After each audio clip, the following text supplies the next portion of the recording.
Hi hello guys, എല്ലാവർക്കും പുതിയൊരു വീഡിയോയിലേക്ക് സ്വാഗതം. അപ്പോൾ നമ്മൾ ഇന്ന് വന്നിട്ടുള്ളത് മസാല ബോണ്ടയായിട്ടാണ് കേട്ടോ. സിമ്പിളായിട്ട് ഉണ്ടാക്കിയെടുക്കാൻ പറ്റുന്ന മസാല ബോണ്ടയായിട്ടാണ്. ഉരുളക്കിഴങ്ങ് വെച്ചിട്ടാണ് ചെയ്യുന്നത്. ഒരുവിധം എല്ലാവർക്കും അറിയാൻ മതിയാവും. ചെയ്യാത്തവരുണ്ടെങ്കിൽ തീർച്ചയായിട്ടും ഒന്ന് ചെയ്ത് നോക്കുക. കടയിൽ നിന്ന് വാങ്ങുന്നതിനേക്കാളൊക്കെ എത്രയോ നല്ലതാണ് നമ്മൾ വീട്ടിലുണ്ടാക്കി ചെയ്യുന്നത്. അപ്പോൾ നമുക്കിത് എങ്ങനെയാണ് ഉണ്ടാക്കുന്നതെന്നൊന്ന് നോക്കാം. അതിനായിട്ട് ഞാൻ ഉള്ളി ഉരുളക്കിഴങ്ങും എടുത്ത് വെച്ചിട്ടുണ്ട്. പച്ചമുളക് എല്ലാം എടുത്ത് വെച്ചിട്ടുണ്ട്. ഇനി നമുക്കിതൊന്ന് കട്ട് ചെയ്തെടുക്കാം.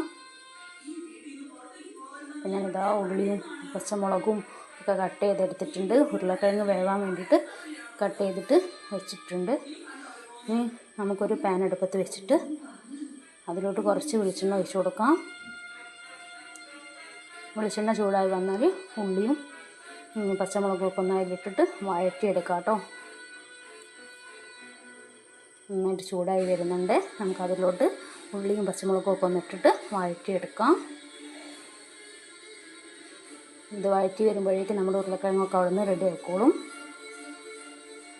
ഇത് നന്നായിട്ടൊന്ന് വഴറ്റിയെടുക്കാം. അതിൽ കുറച്ച് മഞ്ഞൾപ്പൊടിയും ഉപ്പും ഒക്കെ ഇട്ടിട്ട് ആണ് റെഡിയാക്കിയെടുക്കാം. കുരുമുളക് പൊടി ഇടേണ്ടവർക്ക് ഇട്ട് കൊടുക്കാം കേട്ടോ. ഞാൻ കുരുമുളക് പൊടി ഇട്ടിട്ടില്ല. പച്ചമുളക് തന്നെ കുറച്ച് കൂടുതൽ ഇട്ടതുകൊണ്ട് കുരുമുളക് പൊടി ഇട്ടിട്ടില്ല. കുരുമുളകിൻ്റെ ടേസ്റ്റ് ഇഷ്ടമുള്ളവർക്ക് കുരുമുളക് 2 കുത്തിട്ടാലും കുഴപ്പമൊന്നുമില്ല. പൊടിയായിട്ടിട്ടാലും ഒരു കടുപ്പുണ്ടാകുമ്പോൾ ടേസ്റ്റ് ഉണ്ടാവും കേട്ടോ. ഞാനിതൊന്നും ഇട്ടിട്ടില്ല. അപ്പോൾ അത് നന്നായിട്ടായി വന്നിട്ടുണ്ട്. അതിലേക്ക് കുറച്ച് ഉപ്പിട്ട് കൊടുക്കാം. ഇനി ഒന്നും കൂടെ ഒന്ന് വഴറ്റിയെടുക്കണം. അപ്പോഴേക്ക് നമ്മുടെ ഉരുളക്കിഴങ്ങൊക്കെ നല്ലോണം വെന്ത് വന്നിട്ടുണ്ട്. ഞാനൊരു പാത്രത്തിലോട്ട് മാറ്റി കൊടുത്തിട്ടുണ്ട്. ഇനി നമുക്കിതൊന്ന് നന്നായിട്ട് ഉടച്ചെടുക്കാം. ഞാനിത് ഉടച്ചെടുത്തിട്ടുണ്ട്. ഇനി നമുക്കിത് ആ ഉള്ളിയിലോട്ട് ഇട്ട് കൊടുക്കാം. നല്ലോണം വഴഞ്ഞ് വന്ന ഉള്ളിയിലേക്ക് ഈ ഉരുളക്കിഴങ്ങ് ഒന്നിട്ടിട്ട് നന്നായിട്ടൊന്ന് മിക്സ് ചെയ്യാം. ഇതേപോലെ നന്നായിട്ട് മിക്സ് ചെയ്തെടുക്കാം കേട്ടോ.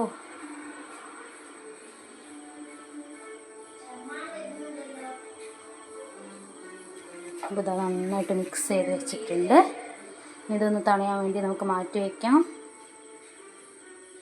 ഇത് തണയട്ടെ. അപ്പോഴേക്കും നമുക്കിതൊന്ന് മുക്കി പൊരിക്കാനുള്ള ബാറ്റർ റെഡിയാക്കാം. അതിനായിട്ട് ഞാനൊരു പാത്രം എടുത്തിട്ടുണ്ട്. അതിലോട്ട് കുറച്ച് അരിപ്പൊടി, മൈദ ഒക്കെ ഇട്ടിട്ട് നന്നായിട്ടൊന്ന് മിക്സ് ചെയ്തെടുത്തതാണ്. ഇതേപോലെ ഈ ഒരു കട്ടിയിൽ വേണം കേട്ടോ. ഇതേപോലെ ആക്കി എടുത്തതാണ്. ഇനി ഞാൻ അപ്പോഴേക്കും ഉരുളക്കിഴങ്ങൊക്കെ ഒന്ന് കുഴച്ച് വെച്ചിട്ടുണ്ട്. ഇതേപോലെ കുഴച്ചെടുത്തിട്ടുണ്ട്. ഇനി നമുക്ക് ഓരോ ബോൾസാക്കി എടുത്ത് അതിൽ മുക്കിയിട്ട് വെളിച്ചെണ്ണയിലേക്ക് ഇട്ട് കൊടുക്കാം. അതിനായിട്ട് ഞാൻ ഒരു ചീനച്ചട്ടി അടുപ്പത്ത് വെച്ചിട്ടുണ്ട്. ഒന്ന് ചൂടായി വരുമ്പോഴത്തേക്ക് നമുക്കിതൊന്ന് ബോൾസാക്കി എടുക്കാം. ഇതേപോലെ ബോൾസാക്കി എടുത്തിട്ടുണ്ട്. എല്ലാം ഞാൻ ഇതേപോലെ ബോൾസാക്കി എടുത്തിട്ടുണ്ട്.